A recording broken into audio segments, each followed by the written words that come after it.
नमो अरिहन्ताणं नमो सिद्धाणं नमो आयनीयाणं नमो वज्रायाणं नमो लोये सवसाहुणम्।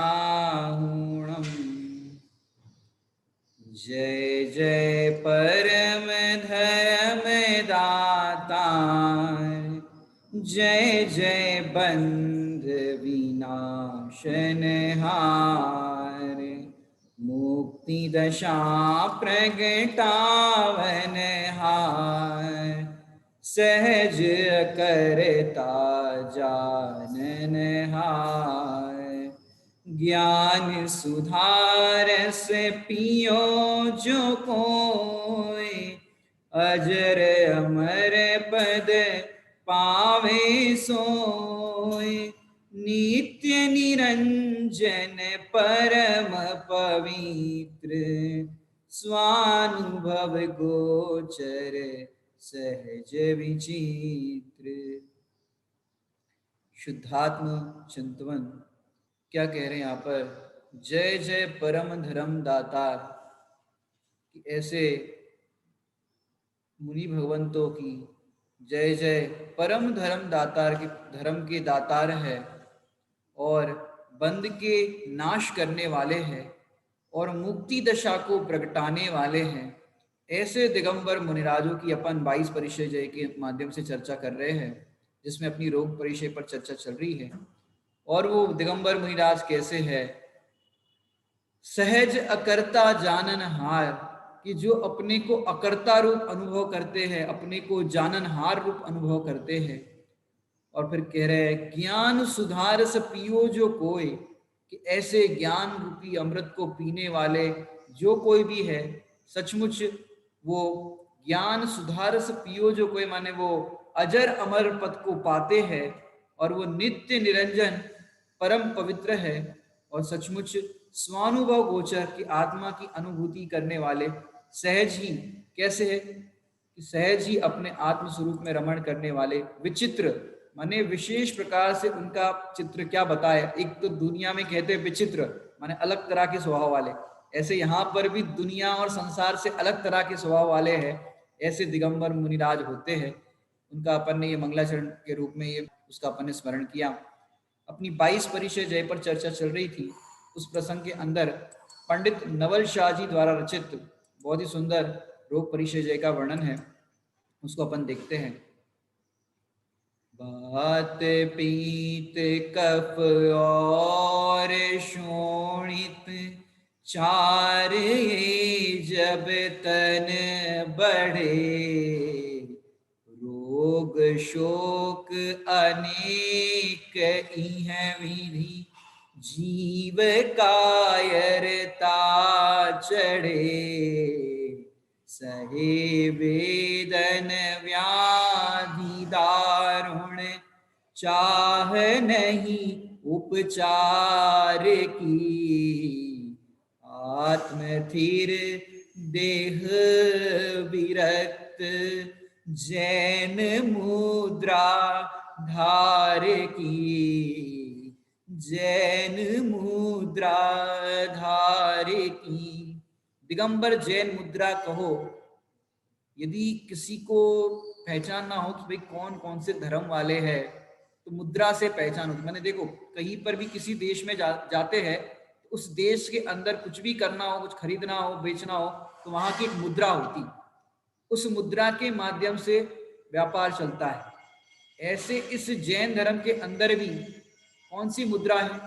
जैन धर्म के अंदर जो मुद्रा है वो मुद्रा है दिगंबर मुद्रा। जब धर्म का नाम ही या पंथ का नाम ही कहो, संप्रदाय का नाम ही कहो, तो दिगंबर मुद्रा है। हालांकि देखा जाए तो प्रत्येक व्यक्ति, विश्व के जितने भी मनुष्य है सब दिगंबर है, सब दिगंबर धर्म वाले हैं, लेकिन अपने दिगंबर स्वरूप को नहीं पहचान करके फिर अन्य अन्य धर्म को मानने लग गए। लेकिन जब पैदा होते तो कैसे होते? दिगंबर ही होते, लेकिन वो वस्तु स्वरूप को नहीं जानकर संसार में भ्रमण कर रहे हैं। तो दिगंबर मुद्रा, आत्म थिर देह विरक्त, जैन मुद्रा, जैन मुद्रा धार की, इस जैन मुद्रा को धारण करते हैं। कौन करते हैं, अब पूरी वर्णन अपन करते हैं। इस शरीर में वात, पित्त, कफ और रक्त होते हैं। यदि ये चारों समान मात्रा में रहे तो शरीर निरोग होता है। माने जो शरीर के अंदर ये वात, पित्त, कफ, कल अपन ने चर्चा भी की थी, यदि समान मात्रा में रहे, जिसको कर्म फिलोसॉफी के अंदर स्थिर नाम कर्म की बात करी है, अगर स्थिर रहे ये निरोग शरीर रहता है। और जैसे ही अस्थिर हो जाता है तो अस्थिर होने पर रोग वाला शरीर हो जाता है। यदि ये चारों में विषमता होती है तो रोग होता है। मैंने जैसे आप लोग ने नाम सुना होगा ब्लड प्रेशर का, मैंने high blood pressure, low blood pressure. तो रक्त की जो यहाँ पर बात आई कि रक्त के अंदर भी उसका जो चाप होता है वो यदि बढ़ जाए या कम हो जाए तो भी रोग हो जाता है। मैंने स्थिर जब तक रहते हैं उसके परमाणु तब तक कोई प्रॉब्लम नहीं, निरोग शरीर रहता है। लेकिन जैसे ही अस्थिर हो जाते हैं तो रोगी होता है। मुनिराज का भी यह औदारिक शरीर है। क्या कह रहे हैं, मुनिराज का भी यही औदारिक शरीर है। यह रोगों का घर है। किसका, रोगों का घर, किसका शरीर, मुनिराज का। और अपना, अपना तो बहुत बढ़िया है। अरे भैया काय का बढ़िया है, मुनिराजों का शरीर रोगों का है तो तुम्हारा घर भी रोगों का है, क्योंकि औदारिक शरीर है। और औदारिक शरीर होने से वहां रोग तो होते ही है, लेकिन एक ऐसा शरीर है वहां रोग नहीं होते। क्या कह रहे हैं, एक ऐसा शरीर है वहां रोग नहीं होते। मनुष्य पर्याय के अंदर ही ऐसा शरीर है। कौन सा शरीर है, ये औदारिक शरीर की बात कर रहे हैं हम। और जो मनुष्य गति के अंदर एक ऐसा शरीर होता है जिनको रोग नहीं होते। कौन से, तीर्थंकर परमात्मा। तीर्थंकर परमात्मा का जो शरीर होता है वो परम औदारिक, सर्वोत्कृष्ट होता है शरीर, कि जहां पर किसी प्रकार का तीर्थंकर को रोग नहीं होता। उन्हें जन्म से ही उनकी ऐसी प्रकृति होती है, सब आपको पूरा वर्णन पता है तीर्थंकर का, उनको रोग नहीं होते तीर्थंकर को। तो ऐसे दिगंबर मुनिराज वन खंडादि में विचरते हैं और ऐसे नाना प्रकार के रोग हो जाते हैं।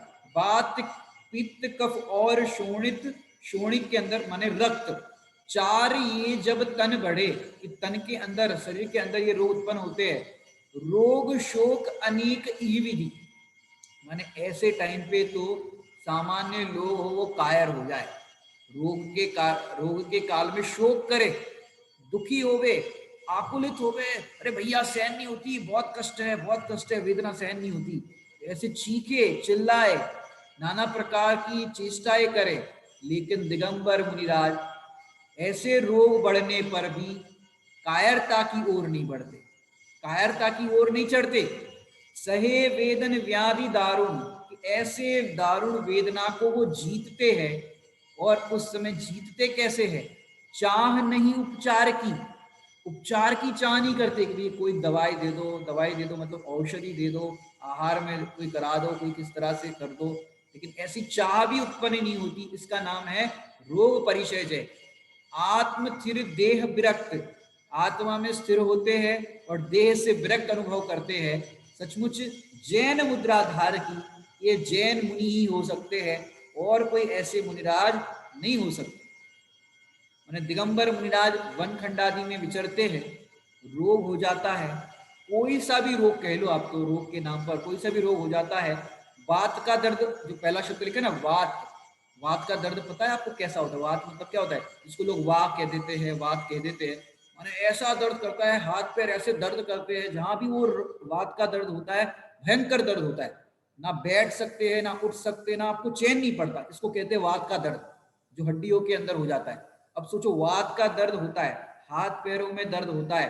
कल्पना करो जो मुनिराज है बचपन में कहीं पर गिर गए हो, चोट लगी हो या एक्सीडेंट हो गया हो, कभी हड्डी टूट गई हो पर फिर जुड़ गई हो, लेकिन ऐसी चोट लगती है जो आपको हड्डी टूटने वाली, तो होता क्या है कि जब बरसात होती है, बादल आते हैं, और बादल आते तो वो जो दर्द या जहां पर हड्डी टूटी थी वहां पर दर्द फिर से शुरू हो जाता है।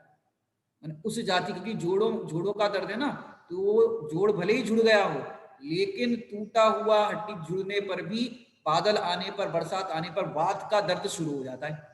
अब सोचो ऐसा दर्द हो रहा हो, बिजली कड़कती हो तो क्या होता है, मैंने वृद्धावस्था में सोचो कैसी दशा होती है। मुनिराज हो वृद्धावस्था में क्या हो, ठंड के दिन में ठंडी हवा, ओले गिर रहे हो, तो दर्द सोचो कैसा हो रहा हो। ऐसे दर्द में भी मैंने ये तो सच बताया, तो जिसको ये दर्द हुआ हो ना वही जान सकता है अशोक जी, ऐसा वात का दर्द और जितने भी रोग होते हैं, कि जिसको रोग होता है, जिसको रोग होता है वो ही इस दर्द को जान सकता है, और कोई इस दर्द को नहीं जान सकता। ऐसी ऐसी बीमारियां, ऐसे ऐसे रोग हो जाते हैं। मैंने आपने अगर देखा हो, ठंड के दिन में फूस की रात, ये आपने कहानी पढ़ी होगी फूस की रात, प्रेमचंद जी मुंशी की, वहां पर उसका वर्णन है।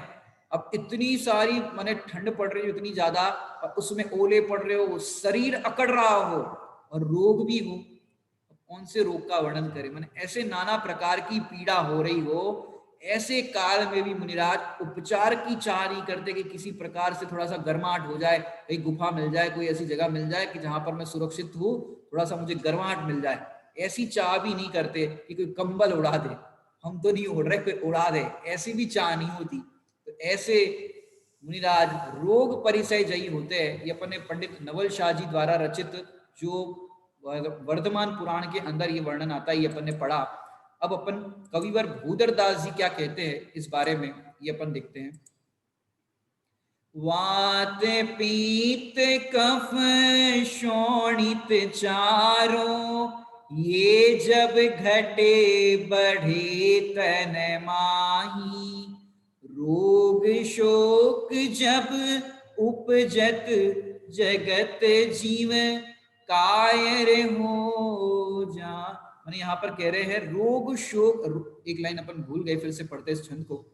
वात पीत कफ शोणित चारों, ये जब घटे बढ़े तन माही, रोग संयोग शोक जब उपजत जगत जीव कायर हो जाही, ऐसी व्याधि वेदना दारुण, सहे सूर उपचार न चाहे, आत्मलीन विरक्त देह सो, जैन यति निज नेम निवाहे। यहाँ पे सूर जो स लिखा है वो थोड़ा सा अपना शूर वाला आना चाहिए, यहाँ पर सूर लिखा है, ये शूर होना चाहिए, शूर, थोड़ा सा टाइपिंग मिस्टेक लग रही है यहाँ पर। शूर, शूरवीर होते ना शूरवीर, ये शूर होना चाहिए, स अलग वाला शायद। तो यहाँ पर क्या कह रहे हैं, बात कफ शोणित चारों, ये पहली लाइन का अर्थ तो अपन ने पूर्व में जो अभी नवल शाह जी की पढ़ी सेम वैसा ही है। वात पित्त कफ शोणित चारों, ये जब घटे बढ़े तन माई, के नाना प्रकार से ये रोग बढ़ते हैं घटते हैं। ये बात अपन ने पूर्व के छंद में पढ़ी थी। रोग संयोग शोक जब उपजत, ऐसा रोग उत्पन्न हो जाए, तो ऐसा रोग उत्पन्न होने पर, शोक उत्पन्न होने पर जगत के जीव कायर हो जाते हैं। ऐसी व्याधि उत्पन्न होने पर लोग तो जगत के जीव कायर हो जाते हैं, लेकिन जो शूरवीर होते हैं, शूरवीर मतलब जो लोक में भी अपने आप को शूरवीर समझते हैं, ऐसे योद्धा लोग भी रोग की दशा में कायर हो जाते, ऐसे कायर हो जाते। लेकिन दिगंबर महामुनिराज कैसे शूरवीर है, जो औषधि की तो याचना करते नहीं है, और तो और औषधि का विकल्प तक नहीं करते कि कोई औषधि मिल जाए, और क्या करते हैं, आत्मलीन विरक्त देशो जैन यति निज नेम निवास। इसके अंदर एक नया शब्द मिला है पूर्व की रचना के अनुकूल, माने पूर्व में जो रचना पड़ी नवल शाह जी की, और इसमें दोनों में सेम ही भाव आता है, लेकिन अंतिम शब्द जो है, अंतिम पद, वो एक नया शब्द आया है, जैन यति निज नेम निवाहे, ये अलग शब्द आया। अभी अपन इसका अर्थ करते हैं कि धन्य है वे मुनिराज जो अपना ऐसे रोगादि के काल में भी नियम को निभाते। मैंने ये शब्द यहाँ, क्योंकि अपन अलग अलग रचना इसलिए पढ़ रहे हैं, एक शब्द भी अपने को कोई नया मिल जाए जिसमें भेद विज्ञान का बहुत अच्छा प्रबल अपने को कारण मिलता है। ये शब्द समझने लायक बहुत है, ये अपने लिए भी भेद ज्ञान की चीज है कि धन्य वे मुनिराज जो अपना नियम निभाते। कब नियम निभाते, जब रोगादि की दशा हो जाए, रोगादि की दशा में ऐसा होने पर भी वे मुनिराज क्या करते हैं, जैन यति नियम को निभाते। नियम को कैसे निभाते हैं? अपन तो क्या करते हैं, मैंने अब अपने पे घटाओ। मुनिराज तो क्या करते हैं, रोग आदि का काल होता है तो वो अपना नियम जो है, मैंने शतावश्य का जो उनका पालन है, सामायिक करना, प्रतिक्रमण करना, और जो कुछ भी उनके पूरा वर्णन आपको सबको पता है, उसको विस्तार नहीं करते। तो अपने जो कुछ भी 28 मूल गुणों का पालन है, वो पूरे नियमों का पालन करते रोग आदि की दशा में। जैन यति निज नेम नियम, अब अपने पे घटाओ कि अपन जरा बीमार हो जाए फिर क्या होता है, अब रहन दो, बहुत दर्द है, मंदिर नहीं जाते, यही से अपन 9 बार नमोकार मंत्र का स्मरण कर दो, माला फिर दो, लेटे लेटे माला फिर दो, और टीवी के अंदर तो सब आ ही रहा है, अपन टीवी में देख लो, भगवान के दर्शन कर लो। प्रसाद भी आजकल तो वो टीवी में दिखाते हैं। अपन कैसे नियम निभाते? अपना नियम हो भैया, पूजा करना है, भगवान के दर्शन करना है, चलो प्रक्षाल नहीं कर पा रहे हो कोई बात नहीं, आपकी अशक्त दशा है, कहीं पर आप प्रक्षाल करने जाओ और फिर उसका कलश गिर जाए, भगवान जी को उठा रहे हो, विराजमान कर रहे हो, कुछ गलती हो जाए, असाधना हो जाए, तो चलो प्रक्षाल की छूट दे रहे हैं। लेकिन पूजा, रोज आपका प्रतिदिन पूजा का नियम हो और बीमार हो गए तो क्या होता है? जब भी बीमार होते हो, चलो ये तो बीमारी की दशा के अंदर तो बात एक मिनट साइड में ले लेते हैं। जब भी घर में शादी ब्याह हो, कोई कार्यक्रम हो, कहीं पर भी आपका लौकिक कार्य होना हो, तो सबसे पहले ये आपके नियम होते हैं। वहां पर कट ऑफ कब लगता है? भैया आज तो शादी में जाना है, आज तो फलानी जगह जाना है, उस दिन नियम आपका टूट जाता है कि उस दिन अरे भैया हमने कोई दिन कार्यक्रम होता है उसकी छूट रखी। काहे के लिए छूट रखी? काहे के लिए छूट रखी? जब तुम अपने नगर में हो, घर में हो, स्वस्थ हो, तब तो हर कोई कर लेगा, इसमें क्या बड़ी बात है, तब तो हर कोई कर लेगा। लेकिन जब परिस्थिति विकट हो, उस विकट परिस्थिति के अंदर भी अगर आप इस नियम को पालन करो तो आपका नियम है। मैंने बड़े पंडित साहब की अगर आपको बात बताए, बहुत अच्छे गुण ग्रहण करने लायक, उनके एक एक माने एक एक चर्या उनकी आदर्श है हमारे लिए वर्तमान में देखा जाए तो। समझो उनको कोई सोनागिरी या द्रोणागिरी कहीं पर भी मतलब प्रवचन का कार्यक्रम हो उनका, और सवेरे उनको समझो निकलना है, 7:30 बजे निकलना है। अब उनका प्रतिदिन का ऐसा नियम है, 3 बजे प्रातः काल जगते हैं, 3 बजे से लेकर के मतलब 3 साढ़े 3 बजे जगते हैं, 6:30 बजे तक उनका स्वाध्याय चलता है। कितने बजे? सवेरे 3 साढ़े 3 बजे से लेकर के 6:30 बजे तक स्वाध्याय चलता है। अब क्या हुआ कि अब उनको 7:30 बजे 8 बजे निकलना है, या कोई कितने भी बजे निकलना है, और भी समझो नहाना धोना और सब कार्य अपने दैनिक होते हैं, तो वो क्या करते हैं, रात को 2-2:30 बजे जग जाते हैं, जिससे अपना वो कार्यक्रम ना हो। माने अपना जो स्वाध्याय का नियम है कि कहीं जाना हो, लेकिन अपना जो मूल आनंद का समय है, ब्रह्म मुहूर्त का समय है, उसको हम नहीं चूकेंगे। 2-2:30 बजे जग जाएंगे, अपना स्वाध्याय जो समय है उसको स्वाध्याय करेंगे, फिर जहां जाना है वहां जाएंगे। एक आदर्श चीज है कि अपन भी अपना नियम जो भी रखा है, सोने में से कम कम कर दो, टाइम सोने का कम कर दो, और अपना ये कर लो जो भी अपनी चर्या है। आपको कहीं पर जाना है तो सवेरे जल्दी उठ करके मंदिर पहुंच जाओ, वहां भगवान के दर्शन करो, पूजन करो, जो भी नियम है उसका पालन करो। तो ये तो हमने लौकिक प्रसंगों के बारे में आपको बताया कि इस तरह से आपको नियम नहीं तोड़ना है। लौकिक प्रसंग है बाद में, लेकिन जिनेंद्र भगवान के दर्शन पूजन अपने शतावर्ष के पहले, क्योंकि वो तो पाप की क्रिया है, लौकिक कार्य करने जा रहे हो। और ये आपके पूरे दिन के अंदर जो प्रथम कार्य देव दर्शन, पहले दर्शन बाद में भोजन, ये तो अपन बच्चों को सिखाते हैं। और यहाँ अपन पहले शादी और फिर देख लेंगे रास्ते में भगवान के दर्शन हो जाए तो रास्ते में गाड़ी में से ही ऐसे कर लेंगे अपन, जय हो भगवान की। ऐसा नहीं है भैया। ये तो अपने लौकिक प्रसंगों की बात की। अब वो तो कह रहे हैं भैया बीमार हो गए हो, आपकी दशा उठने की भी नहीं हो और ऐसी हो गई, अब तब नियम कैसे निभाओगे आप? नियम, मुनिराज की अगर दशा ऐसी हो गई हो, बैठ भी नहीं पा रहे हो तो उनको बिठाते हैं, और मुनिराज हाथ पे हाथ नहीं रख रहे हो तो हाथ पे हाथ रखवाते हैं, और फिर प्रतिक्रमण सामायिक आदि जो भी चर्या है वो कराते हैं। सोचो ऐसी रोगादि के काल में भी अपना नियम को निभाते हैं ये मुनिराज। कायर नहीं होते कि भैया लेटे हैं पड़े रहने दो, ऐसा नहीं करते। मैंने अपन विचार करो कि चलो ऐसी परिस्थिति बन जाए, मैंने शरीर स्वस्थ है इसलिए क्या कह रहे हैं आपको, अगर आपकी ऐसी परिस्थिति हो जाए उससे पहले ही शरीर स्वस्थ है तो खूब पढ़ लो जिनवाणी को, क्योंकि अनंत काल का ठिकाना नहीं है। मैंने अपने को लगता है ओवर कॉन्फिडेंस, अभी तो खेलने कूदने की उम्र है, खाने पीने की उम्र है, घूम लो फिर लो, जिंदगी नहीं मिलेगी दोबारा। अरे नहीं मिलेगी, क्या कह रहे, जिंदगी दोबारा नहीं मिलेगी। जैसे इसको एक टोन में ऐसा बोलते हैं, ये खा लो पी लो मजे कर लो घूम लो फिर लो, जिंदगी ना मिलेगी दोबारा, इसलिए क्या करो पाप कर लो। लेकिन भैया जिंदगी ना मिलेगी दोबारा, मनुष्य पर्याय ना मिलेगी दोबारा, अपना काम कर लो, नहीं तो फिर 4 गति 84 लाख योनि में डंडे पड़ेंगे। ये जिनवाणी की जो बात है, स्वामी जी कहते थे काने पड़ना दुर्लभ है, जिस जो भव्य जीव होगा उसके काने पड़ेगी ये जिनवाणी। मने जब साता है, शरीर ठीक है, तो पूजा करने के लिए हाथ भी अपने ठीक है, सब प्रकार की अनुकूलता है, पूजा पाठ स्वाध्याय के करने के नाम पर हम आलसी हो जाते। अनुकूलता है तो पूजा पाठ स्वाध्याय करो, आलस क्यों कर रहे हो? मैंने जो इस तरह से करते भैया पूजा पाठ जड़ की क्रिया है, ये है वो है, इस तरह से उससे घृणा करते भैया। तुम्हें पूजा पाठ जिसके माध्यम से तुमको ये मार्ग मिला, उनका भी तुमको बहुमान नहीं आता, फिर कह रहे तुम्हारे अभाग्य की महिमा नहीं कर सकते। सड़क पर रास्ता दिखाने वाले की भी महिमा आती, भैया उनने रास्ता बताया, नहीं तो गलत रास्ते पे चले जाते तो कितना किलोमीटर वापस आना पड़ता। इनने रास्ता बताया, बहुत बहुत धन्यवाद। तो रास्ता दिखाने वाले का भी बहुमान आता है। इन्होंने तो अपने को मोक्ष की राह बताई है, ऐसे भगवंतों का बहुमान क्यों नहीं आएगा?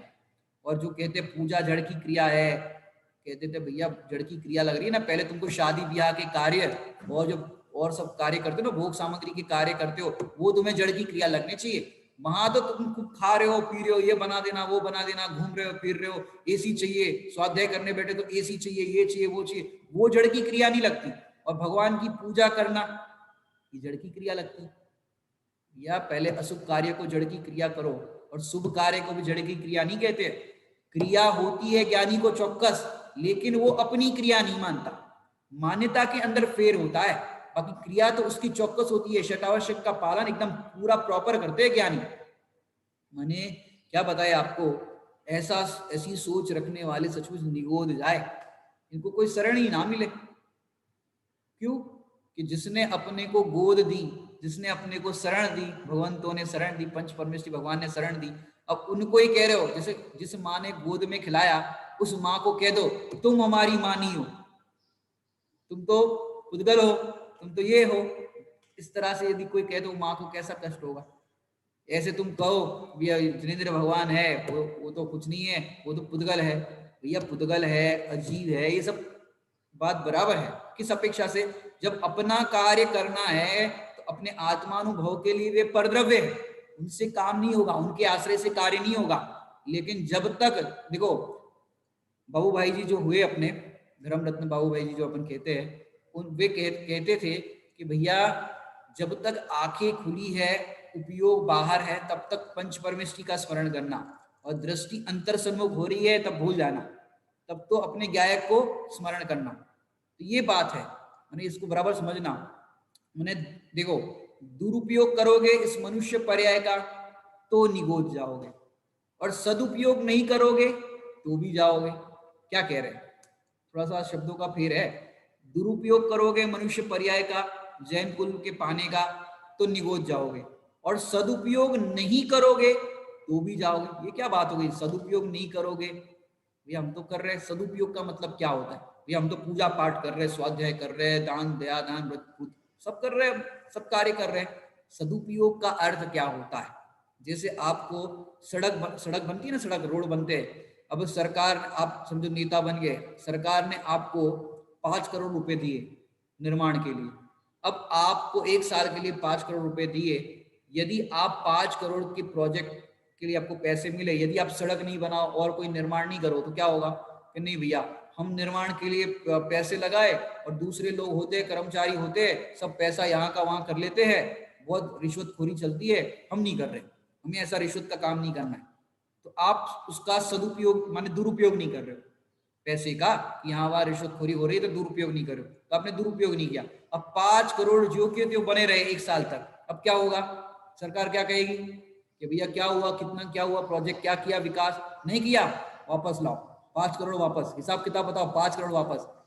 दुरुपयोग करोगे तो भी नुकसान, और सदुपयोग नहीं करोगे तो भी नुकसान। ये मनुष्य पर्याय 5 इंद्रियां मिली, तुमने क्या किया भैया मनुष्य पर्याय पा करके, जैन कुल पा करके क्या किया? भैया दुरुपयोग तो नहीं किया हमने, तो पूजा पाठ ये सब तो किया, दुरुपयोग तो नहीं किया। तो फिर क्या होगा, 2000 साधिक सागर के अंदर समझो थोड़ा सा पुण्य बांध लिया तो डायरेक्ट निगोद नहीं जा रहे थे तो वाया जाओगे। क्यों वाया जाओगे? कि तुमने सदुपयोग नहीं किया। सदुपयोग मतलब क्या? कि ये मनुष्य पर्याय तुम्हें सम्यक दर्शन ज्ञान चारित्राणी मोक्ष मार्ग के लिए मिली थी, लेकिन तुमने ये सदुपयोग तो नहीं किया और फिर घूम करके वापस आ गए। पूछा क्या किया? या कुछ नहीं किया, सदुपयोग नहीं किया, तो फिर कह रहे हैं वापस जाओ निगोद। तो भैया सदुपयोग करो, मैंने कैसे सदुपयोग करो? आपने यदि छेड़ाला जी की लाइन पढ़ी हो, छेड़ाला जी के अंदर बहुत सुंदर अंत अंत में लाइन आती है, वो आपने पढ़ी होगी। क्या लाइन है? इमि जानी आलस हानि साहस ठानी यह सिख आदरो, जब लो न रोग जरा गहे तब लो जटति निज हित करो। क्या कह रहे? इमि जानी, ऐसा जान करके, आलस को हान करके, साहस को ठान करके, ये सीख आदरो। दौलत राम जी कह रहे ये सीख आदरो। क्या याद आदरो? जब लो न रोग जरा गए, कि जब तक रोग आदि की बाधा नहीं होती, बुढ़ापा नहीं आता, रोग मतलब रोग, जरा माने बुढ़ापा, बुढ़ापा नहीं आता, तब लो जटति निज हित करो, जल्दी से अपना हित करो, नहीं तो बुढ़ापा आएगा, रोग आदि की बाधा होगी, फिर क्या होगा? एक बहुत सुंदर लाइन आती है, इस प्रसंग में सुनाना चाहूंगा। काया बूढ़ी हो चली तृष्णा हुई जवान, ऐसे में कैसे करे निजातम कल्याण। भैया काया बूढ़ी हो जाएगी, अब पूरे जीवन भर काया का लक्ष्य रहा, शरीर का लक्ष्य रहा, तो फिर देहाश्रित दृष्टि रहेगी। ऐसे में कैसे करे, ऐसे में कैसे आत्मा का कल्याण करोगे? इसलिए जब तक इंद्रियां अनुकूल है, सब कुछ अनुकूलताएं है, रोग आदि की बाधा नहीं होती, बुढ़ापा नहीं आता, तो जल्दी से अपना हित कर लो। अब कोई सुन रहे होंगे, पंडित जी हम तो बूढ़े हो गए, अब तक तो अपना हित नहीं किया, अब क्या करें? आप तो कह रहे हो बुढ़ापा नहीं आता, उसके पहले हित कर लो। अब हम तो बूढ़े हो गए पंडित जी, अब हम क्या करें? हमारा होगा कि नहीं होगा? अरे क्या बात करते हो? नियम सार जी की गाथा पढ़ो। मैं बाल युवा वृद्ध नहीं, मैं बाल नहीं हूं, मैं युवा नहीं हूं, मैं वृद्ध नहीं। तुम वृद्ध हुए हो क्या? बूढ़े नहीं होते तुम। यहाँ पर थोड़ा पर्यायार्थिक नैसे कथन है कि भैया जब तक बुढ़ापा नहीं आता तब तक हित करो, और द्रव्यार्थिक नैसे कहे तो बुढ़ापा किसको आता है? बूढ़ा कौन होता है? जो बूढ़ा होता है वो मैं नहीं, मैं तो सदा काल गायक ही रहता हूं। इसलिए देखो, आप जो अभी वर्तमान में युवा है उनके लिए तो कहेंगे बुढ़ापा नहीं आता तब तक कल्याण कर लो, और जो बूढ़े हो गए उनको कहेंगे देखो जैसे रोगी आते हैं वैसी दवाई दी जाती है। अब बूढ़े हैं तो उनको कहेंगे भैया आप भी टेंशन मत लो, चिंता मत करो, आप भी भेद विज्ञान करके आत्मा का अनुभव कर सकते हो। और जो कह रहे हैं हमारे पास तो बहुत खाने पीने की बहुत ये रुचि और ये सब है, उनको कह रहे भैया ये अभी रुचि है आपकी थोड़ी बहुत ये है, अब बुढ़ापा आएगा तो खाने पीने की रुचि भी चली जाएगी, लेकिन आत्मा की रुचि नहीं हुई तो फिर दुखी होकर के मरण हो जाएगा आपका। माने श्वास अनुकूल न हो, आप विचार करो, मंदिर जाने के लिए भी अपन बताए आपको अपनी भूमिका के अनुसार, श्वास अनुकूल ना हो, सर्दी के दिन हो, अब चाह करके मंदिर नहीं जा सकते, बहुत सर्दी लग रही, बहुत सर्दी लग रही, कैसे जाए कैसे जाए, अब मंदिर नहीं जा सकते। असल में क्या है, विपत्ति के काल आए उससे पहले आप टिफिन तैयार रखो। क्या कह रहे? विपत्ति का काल आए उससे पहले टिफिन तैयार कर लो। तुमने जिनवाणी सुनी होगी, तत्व विचार किया होगा, निर्णय किया होगा, ध्यान किया होगा, तो आपको ये कमाई जो टिफिन भर के रखा ना वो काम आएगा। थोड़ा सा और बात बताए आपको कि भैया कोई समझे ऐसा भी होता है, उसके ऊपर कल और विशेष चर्चा करने वाले हैं, कि कोई ऐसा सोचे कि भैया हमने जीवन भर स्वाध्याय किया, जीवन भर अपने तत्व अभ्यास किया, लेकिन हमने कई लोगों को देखा कि जीवन भर तो स्वाध्याय करते थे और अंत में सब भूल गए, सब गाथा वाथा उनको याद थी, कंठस्थ थी, सब भूल गए, अब तो सब उनको भूल गया, उतने जीवन भर उन्होंने स्वाध्याय किया, गुरुदेव श्री की कैसेट सुनी, सब कुछ उनने किया, भूल गए सब। उनको पूछते भैया कौन है, हम हमको जानते हो? बोलते नहीं जानते, कौन है क्या है? खुद को पूछते तुम्हारा नाम क्या है, तो बोले पता नहीं। तो भैया जिस क्षोक्षम ज्ञान के बल पर आप मान रहे हो कि हमको बहुत कुछ आता है, हमने बहुत स्वाध्याय किया है, ये तो जो कर रहे हो वो तो गे है, जानने में आने योग्य चीज है शास्त्र स्वाध्याय ये, लेकिन तुमने गायक को जाना कि नहीं जाना? ज्ञायक को नहीं जाना तो ये क्षोभ क्षम ज्ञान, ये जितना भी पढ़ना लिखना है, बुढ़ापा होने पर, जैसे बोलते ना 60 की उम्र होने पर बुद्धि कैसी हो जाती है, तो भैया इसलिए समझना, क्षोभक्षम ज्ञान के बल पर अपने आप को अनुभव मत करना, अपने को तो सामान्य ज्ञान के बल पर ज्ञायक अनुभव करना। नहीं तो ऐसे लोगों को आपने बहुत देखा होगा, बुद्धि विभ्रम हो गई। लेकिन एक बात बहुत अच्छी बताना चाहूंगा आपको, समाधि तंत्र के अंदर बात आती है कि सम्यक दृष्टि जीव पागल हो जाए, आधा पागल हो जाए, तो भी उसके सम्यक दर्शन में किसी प्रकार का फर्क नहीं पड़ता। कोमा में चला जाए तो सम्यक दर्शन जो प्राप्त किया है उसमें कोई फर्क नहीं पड़ता। क्यों नहीं पड़ता? वो श्रद्धा का विषय है, और जो क्षोभक्षम ज्ञान है वो काय का विषय है? ज्ञान का विषय है। मैंने सम्यक दर्शन जो है, मैंने बहुत सरल चीज है सम्यक दर्शन, जिसको अपन थोड़ी सी आधुनिक भाषा में कहे तो सम्यक दर्शन जो है वो मेंटल गेम नहीं, जेंटल गेम है। क्या कहा? सम्यक दर्शन मेंटल गेम नहीं है, ये पढ़ लो आत्मा ऐसा है, ऐसा है, ऐसा ऐसा पढ़ो, उसकी मनाही नहीं है, लेकिन पढ़ करके क्या निर्णय करो? इन सबसे भिन्न अप्रभावी, नहीं, इसको कहते हैं जेंटल गेम। मेंटल गेम में क्या, अपन ने बहुत कुछ याद रख दिया, वह छठी गाथा के अनुसार कहते हैं आत्मा प्रमद भी नहीं और अप्रमद भी नहीं। 38 नंबर की गाथा के अनुसार कहते हैं अहम एक को खलु शुद्धो। नियम सार की भाषा में कहते हैं, इससे ये कहते हैं, प्रवचन सार से ये कहते हैं। अरे भैया वहां सब कहते हैं, आचार्य देव ने अनुभव करके बात लिखी, लेकिन तुम क्या कहते हो? तुम्हारा निर्णय क्या बोलता है? यदि तुम्हारा निर्णय नहीं बोलता, वहां ये लिखा वहां ये लिखा, ये बोलते हैं, तो फिर काम नहीं होगा भाई। अपना हित करना है तो ऐसे नहीं होगा। मैंने आपको बताया, ये जो निचली भूमिका है, उपयोग सदा ध्यान में स्वाध्याय में नहीं लगता। अपनी जो निचली भूमिका है ना, ये इसमें उपयोग सदा ध्यान में स्वाध्याय में पढ़ने में लिखने में सुनने में नहीं लगता। चौथा गुणस्थान में भी यदि देखे तो व्यापार धंधा आदि काम बहुत है, पाप का उदय आ जावे, सावधान न होवे तो भेद विज्ञान किसके बल पर करेगा? इसी आत्मा के बल पर करेगा, चौथे गुणस्थान वाला। तो भैया अपने को भी आत्मा का अनुभव जब तक नहीं हो तो उसके लिए पहले पुरुषार्थशील होना चाहिए, अपने आत्मा की लगन लगानी चाहिए, जिज्ञासा लगानी चाहिए, मैं कौन हूँ, मेरा क्या स्वरूप है, बार बार अपने आप से पूछना चाहिए, क्योंकि बार बार आपकी ये लगन आपको उत्तर देने में बहुत हेल्पफुल होगी। मैंने आप विचार करो, 20 साल लकवा में पड़े हो, अभी तो अपना स्वस्थ अनुकूल शरीर है, अब 20 साल तक देखो, आपने देखा होगा कई लोगों को जिन मंदिर में आते थे बहुत उत्साह से पूजा करते थे, अब लकवा हो गया, अब क्या करें बता? 20 साल तक लकवा में पड़े रहो, किसके बल पर ध्यान करोगे बताओ? किसके बल पर? यदि आत्मा का बल नहीं होगा तो क्या होगा? मैंने एकाध दिन विपत्ति आ जाए तब देखो सारा चिंतन छूट जाता है। एक दिन विपत्ति आ जाए, बीमार पड़ जाओ, सारा चिंतन छूट जाता है, सारा स्वाध्याय विचार भंग हो जाता है, माथा दुख रहा है हमारा। कोई कहे भैया हमको, हम आपको ये सुनाते हैं या हम आपको स्तुति सुनाते हैं, पूजा सुनाते हैं, भैया हमको मत सुना, हमको बहुत माथा दर्द हो रहा है। मैंने आप एक दिन आपकी बीमारी कुछ ऐसी हो जाए तो सारा चिंतन छूट जाता है, सारा विचार भंग हो जाता है, अरुचि हो जाती है, कुछ अच्छा नहीं लगता। जब तक स्वस्थ हो खूब पढ़ो लिखो स्वाध्याय करो, 1 मिनट भी प्रमाद में मत गवाओ।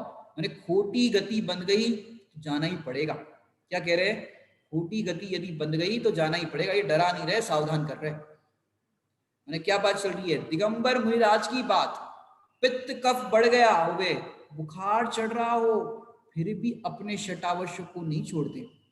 सब हो रहे, शटावश्य का पालन उनका हो रहा है, बाहर में शरीर साथ नहीं दे रहा, लेकिन अंतर की धारा नहीं छूट रही। क्या कह रहे? बाहर में शरीर साथ नहीं दे रहा, लेकिन अंतर की धारा नहीं टूट रही। मैंने देखो मुनिराज की दशा है, तो कौन से रोग होंगे कौन से नहीं होंगे कुछ कह नहीं सकते, कब कौन सा उदय आ जाए मुनिराज को।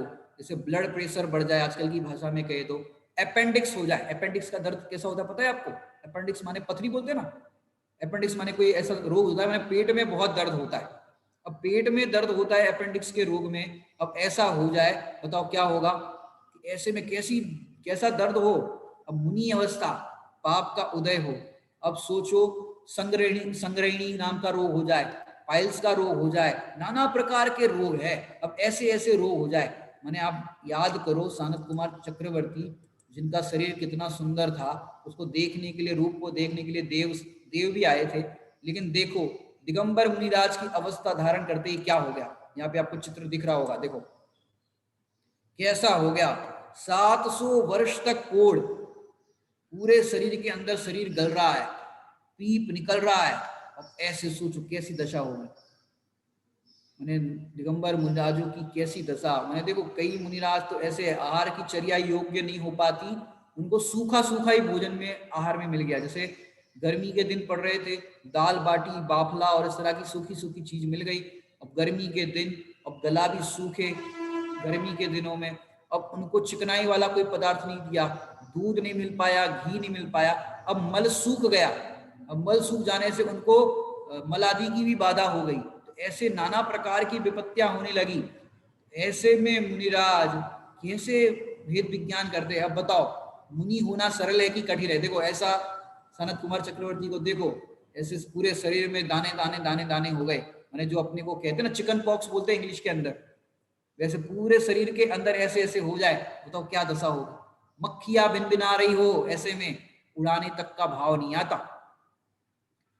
क्या बताए आपको, मैंने ठंडी गर्मी की बाधा, रोगादि की बाधा इत्यादि। अब बताओ, कोई लोग तो कहते हैं भैया पंडित जी हमने तो बहुत अभ्यास कर लिया मुनि दशा का, आहार के लिए भी हम एक बार पूरे दिन में गृहस्थ दशा में एक बार ही भोजन करते हैं, थाली में जितना आ गया उतना करते हैं, मुनि दशा सरल है हमारे लिए। तो कई लोग ऐसा कहते थे, हमने केस लोच का भी अभ्यास कर दिया, जमीन पे सोने का भी अभ्यास कर दिया।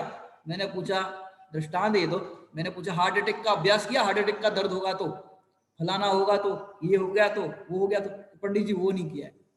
अरे जब 3 कसाय चौकड़ी का अभाव होता है तो चाहे जैसी विपत्ति आ जाए, चाहे जैसे रोगादि का काल आ जाए, मुनिराजों को कोई फर्क नहीं पड़ता।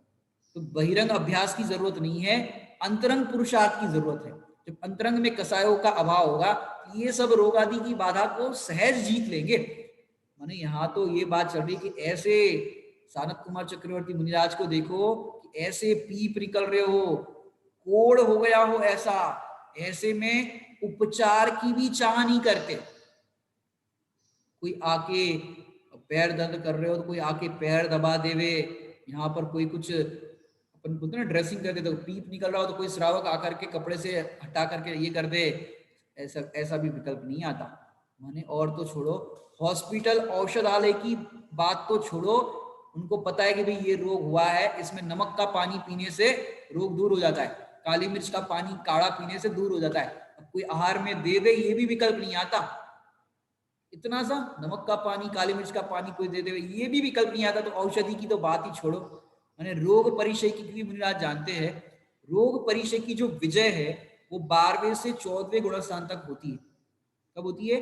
12वें से 14वें गुणस्थान तक होती है। जैसे आपको और क्या बताए, जैसे आपने एक तरह का बुखार देखा है, एक तरह का बुखार एक दिन बुखार आता है, दूसरे दिन नहीं आता, एक दिन आता है दूसरे दिन नहीं आता, इसको कहते हैं एक तरह का बुखार, एक दिन आता है दूसरे दिन नहीं आता। अब एक तरह का बुखार होता है, मैंने ये मुनिराज जो है, मुनिराज की दशा, कई बार तो लोग कहते हैं कि हमको बुखार आता है तो कोई तकलीफ नहीं, हम तो आराम से स्वाध्याय करते, बुखार का काम करें, हम अपना काम करें। एक दिन बुखार आया चला गया, हमको तो कोई टेंशन नहीं। फिर दूसरे दिन ऐसा बुखार आया, पंडित जी बहुत तकलीफ हो रही, बहुत तकलीफ हो रही। अरे भैया कल तो कह रहे थे तकलीफ नहीं हो रही। ऐसे संसारी जीवों की दशा ऐसी है, मंद कसाय का बुखार आया, पंडित जी कोई तकलीफ नहीं, और तीव्र कसाय का बुखार आया तो पंडित जी बहुत तकलीफ है। ये एक तरह के बुखार की जैसी दशा है संसारी जीवों की, ग्रस्त जीवों की, एक तरह के जैसे है संसार के प्राणी। कोई परिस्थिति के अंदर मंद कसाय हो तो मानते हमें कोई तकलीफ नहीं, हम राग द्वेष नहीं करते, और तीव्र कसाय हो जाए तो फिर राग द्वेष हो जाते। ये एक तरह की बात है, नहीं तो समझाने की एक शैली है, एक तरह का बुखार और एक तरह जैसी शैली है। किस चीज में मन लग जाए, आप देखो किसी चीज में आपका मन लग जाए, भूख का पता नहीं लगता। भूख मिट गई ना, अपने को लगता है भैया हमको तो ऐसा स्वाध्याय में हम लगे, भूख का पता ही नहीं चला। तो भूख मिटी कि नहीं मिटी? भूख का पता नहीं चला तो भूख मिटी कि नहीं मिटी? भैया नहीं मिटी। मैंने अभी तो अपना रोग परिचय का देहाश्रित वर्णन चल रहा है, फिर आत्माश्रित करेंगे और फिर जीतने का उपाय। थोड़ा सा जीतने का उपाय भी करते हैं। ये देखो 700 वर्ष तक कोढ़, मक्खियां भिन भिना रही है मुनिराज को, ऐसे रोग पूरे शरीर में, फोड़े फोड़े दिख रहे होंगे आपको, झिल्लियां पड़ गई, उसके अंदर इल्लियां पड़ गई, पूरे छेद छेद हो गए, ऐसे में इल्लिया। अब रोग परिचय का सही ज्ञान करना हो तो तुम्हें जब रोग आए तब मुनिराजों का स्मरण करना, तो तुम्हें सचमुच रोग परिचय क्या है ये समझ में आएगा। कोई सा भी रोग हो जाए ना, तब आप खुद विचार करना, धन्य है वे मुनिराज, इस रोग आदि के काल में क्या कर रहे हो। तो स्मरण करोगे तब आपको ये रोग परिचय समझ में आएगा, हमारे समझाने से समझ में नहीं आएगा। ये प्रैक्टिकल चल रही है चर्चा, परिचयों की चर्चा ये प्रैक्टिकल है। माने रोग परिचय का सही ज्ञान तब होगा, माने रोग तो तुम्हें नहीं आए अभी तक, सच बताए तो तुम्हें रोग आए ही नहीं है। क्यों? अब जिस रोगों की चर्चा अपन कर रहे हैं, कोढ़ का रोग, ऐसा रोग वैसा रोग, अभी कहाँ आए तुम्हें? जरा सा बुखार आ जाए, सिर दर्द हो जाए, वैसे में पूरा घर सिर पे उठा लेते हो। माने दूसरों के भी आप देखने जाते हो रोग को, माने दूसरों को रोग हो गए हो, तब भी मुनिराजों को याद करना कि ऐसे में मुनिराज क्या करते हैं। माने किसी की खबर देखने जाना हो तो पहले जाना, शादी में जाना हो तो नहीं जाओ तो चलेगा, लेकिन किसी खबर देखने जाना हो तो वैराग्य का अपने को बहुत पुष्टता मिलेगी अंदर में। किसी की खबर देखने जाओगे तो मैंने बुखार की अंदर, अब सोचो बुखार चढ़ाओ अंदर में बहुत तेज, ठंड लग रही हो, और उस समय आप देखो गर्मी के दिन हो, ठंड भी लग रही है, और वहां पर इस तरह का बाहर में मौसम भी है, प्यास भी जम के लगती है, तृषा परिचय जिसको अपन कहते हैं ना, चर्चा की थी अपन ने, उसमें भी आहार की चर्या में कड़वा भोजन मिल गया। कड़वा भोजन मतलब कैसा कड़वा भोजन? लौकी कड़वी निकल गई, अब वो भी जहर का काम करती है लौकी कड़वी अगर निकल गई तो कितनी पीड़ा होती है। अगर शरीर में लौकी कड़वी चली जाए तो पूरे दिन 24 घंटे जब तक वो विकार नहीं निकलता तब तक पीड़ा होती है। ऐसे अनेक प्रकार के रोग हो जाने पर भी आत्म स्वरूप की मग्नता को नहीं छोड़ते, अपने स्वरूप की आराधना षटावश्यक को नहीं छोड़ते, इन रोगों का विकल्प तक नहीं आता। मैंने विचार करो आप कि ऐसी ऐसी गर्मी के दिन में समझो ऐसा भोजन मिल गया, और पानी एक थोड़ा सा ही ले पाए, समझो अंतराय आ गया, कोई कारण बन गया, अब ऐसे टाइम पे पानी की कमी हो गई, ऐसे भी रोग होते हैं ना, पानी की कमी हो जाती है जिसको इंग्लिश में कहते हैं डिहाइड्रेशन, पानी की कमी हो जाना। और मुनिराज को ऐसी हो गई, बताओ क्या करेंगे? डॉक्टर तो आपको कहता है पानी ज्यादा से ज्यादा पिया करो, और मुनिराज तो एक बार आहार लेना, उसमें भी जो विधि जैसे मिल गई वो हिसाब से लेंगे। अब सोचो क्या करेंगे, ऐसे रोग हो जाए तो ये तो माने आप देखो, ऐसे समय रोग आदि की बाधा में ये विकल्प तक नहीं आता जो अपन ने कल बात की थी ना, कई लोग तो आत्महत्या कर लेते हैं रोग से मुक्त होने के लिए। लेकिन यहाँ तो कैसी बात चल रही है मुनिराजों की, ये ऐसा भी विचार नहीं आता कि भाई देह छूट जाए, समाधि मरण कर ले, इससे अच्छा तो ऐसा विकल्प भी नहीं आता। यहाँ तो ऐसा विकल्प करते, ऐसा भेद विज्ञान करते हैं, ये देह से हमारा क्या नाता, क्या कह रहे हैं, इस देह से हमारा क्या नाता।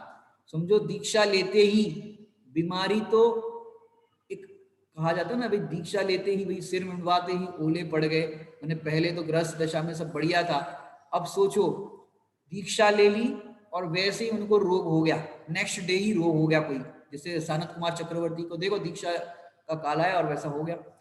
अब ये विकल्प नहीं आता कि आज मैंने दीक्षा ली, इससे पहले अगर कल दीक्षा लेते तो अच्छा, मैंने कल मतलब बाद में लेते तो अच्छा, अपन रोग का इलाज तो घर में करा लेते, राज वेद थे अपने पास, औषधि का इलाज कर लेते, पूरे स्वस्थ होने के बाद दीक्षा लेते। हमने एक दिन जल्दी दीक्षा ले ली, कल लेते तो अच्छा होता, एक दिन पहले पता चल जाती तो अपन रोग पहले से इलाज करके आराम से स्वस्थ होके जाते। ऐसा विकल्प तक नहीं आता कि कहाँ दीक्षा ले ली हमने, ऐसे खेद खिन्न नहीं होते। सच्ची बात तो यह है उतनी आकुलता और वेदना हुई ही नहीं उनको, क्यों? भेद विज्ञान के बल पर ये विकल्प ही नहीं आता।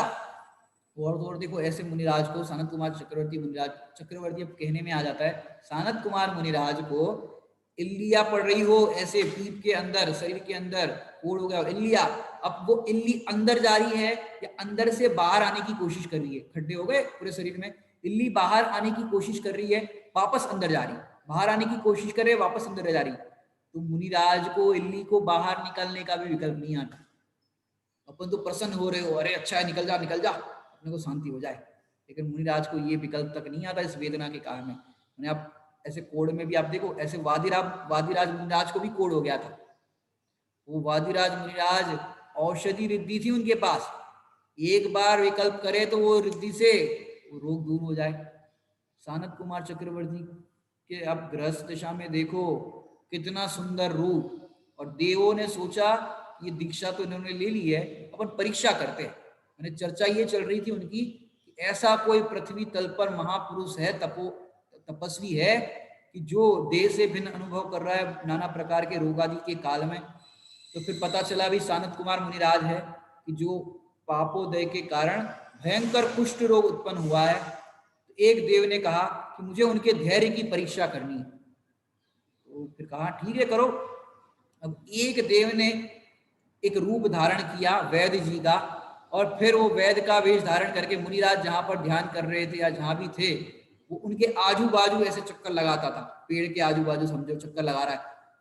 कोई रोगी है, कोई रोगी है, हमारे पास सर्तिया इलाज है, कोई सा भी रोग हो हम सर्तिया इलाज दूर कर देंगे चुटकियों में। कोई रोगी हो तो बताओ भैया, कोई रोगी हो तो बताओ, हम वैद्य है, हम वैद्य है। अब वो मुनिराज के पास आए, मुनिराज जी, और ऐसे हाथ जोड़ करके नमोस्तु किया समझो, और फिर उन्होंने कहा कि आपका रोग दूर करे क्या, हम तो वैद्य है, रोग दूर करने वाले हैं, आपका रोग दूर करे क्या। मुनिराज बोले हाँ, हाथ तो नहीं जुड़े अपने, बस ऐसे ही हाथ पे हाथ थे। ठीक है रोग दूर कर लो, लेकिन तुम्हें पता है मेरे को कौन सा रोग है। बोले साफ साफ दिख रहा है मुनिराज, आपको कोढ़ रोग है, कुष्ठ रोग है। बोले नहीं नहीं नहीं, ये रोग तो हमें नहीं है। बोले साफ साफ तो दिख रहा है। बोले ये रोग हमें नहीं है, जिसको तुम देख रहे हो वो हम नहीं है। बोले किसको रोग है तो फिर। बोले हमारे पास एक रोग है, उसका इलाज तुम्हारे पास हो तो बताना। तो वैद्य बोला कौन सा रोग है। बोले हमको जन्म जरा मरण का रोग है, अगर दूर कर सकते हो तो बता दो, ऐसा उसने कहा। वैद्य जी महाराज की बात सुन करके वैद्य अत्यंत लज्जित होकर के बोला, उनके चरणों में गिर करके बोला, हे स्वामिन, इस रोग की औषधि तो आपके पास ही है, हमारे पास नहीं है। ये रोग की औषधि तो आपके पास है, हमारे पास नहीं है। और वो धैर्य की परीक्षा लेने आया था, पहले तो वो प्रसन्न हो गया, देखो मुनिराज का कहाँ धैर्य है। वो तो बोले कि भाई हमारा रोग दूर कर दो, लेकिन कौन सा रोग, भवरोग, भवरोग को दूर कर सकते तो करो। बोले ये तो आपके पास ही है। मैंने आप विचार करो ऐसे रोग आदि के काल में कैसे भेद विज्ञान चलता होगा। मैं आपको बताऊं अशोक जी, यहाँ पे समझो कहीं पंच कल्याणक अपना चल रहा हो, और उस पंच कल्याणक के अंदर हम आपसे कहे कि भैया एक विद्वान बहुत बढ़िया स्वस्थ है, उनको लेकर के आना है, तो आप लेने जाओगे कि नहीं जाओगे, जाओगे। और हम कहे कि एक विद्वान, एक पंडित जी ऐसे है, उनका शरीर गल रहा है कोढ़ से, बदबू आ रही है, और कोई समाज के व्यक्ति तैयार नहीं हो रहे लेने जाने के लिए, आपको जाना है, बताओ जाओगे कि नहीं जाओगे।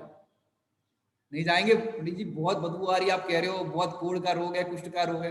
मैंने सोचो एक साधारण ग्रस्त की भी सेवा करने में, घर के मेंबर की सेवा करने में भी अगर बदबू आ रही हो, नाना प्रकार के रोग आ गए हो, तो सेवा करने में, उनकी वैयावृत्ति करने में अपने को ये होता है कि भैया एक नर्स रख लो, एक कोई उसका ये रख लो, हम नहीं कर सकते। सोचो ऐसी दशा, और मुनिराजों की दशा कितनी अलौकिक है। मान इस रोग के काल में मुनिराजों को ये नहीं लगता कि कोई उपचार कर दे, ऐसा विकल्प भी नहीं आता। ये अपन ने रोग परिचय की अभी थोड़ी सी चर्चा की, अभी अपना समय हो गया है, इसकी विशेष चर्चा अपन कल करेंगे, क्योंकि रोग बहुत बड़ा रोग है। जन्म मरण का रोग तो सबसे बड़ा रोग ही है, लेकिन इसमें भेद विज्ञान कैसे करना, क्या करना, अपनी भूमिका में समाधि मरण अपने को करना है, तो कैसे रोग के काल में भेद विज्ञान करना, इसकी पूरी चर्चा अपन कल करेंगे। ओम नमः सिद्धेश्वर।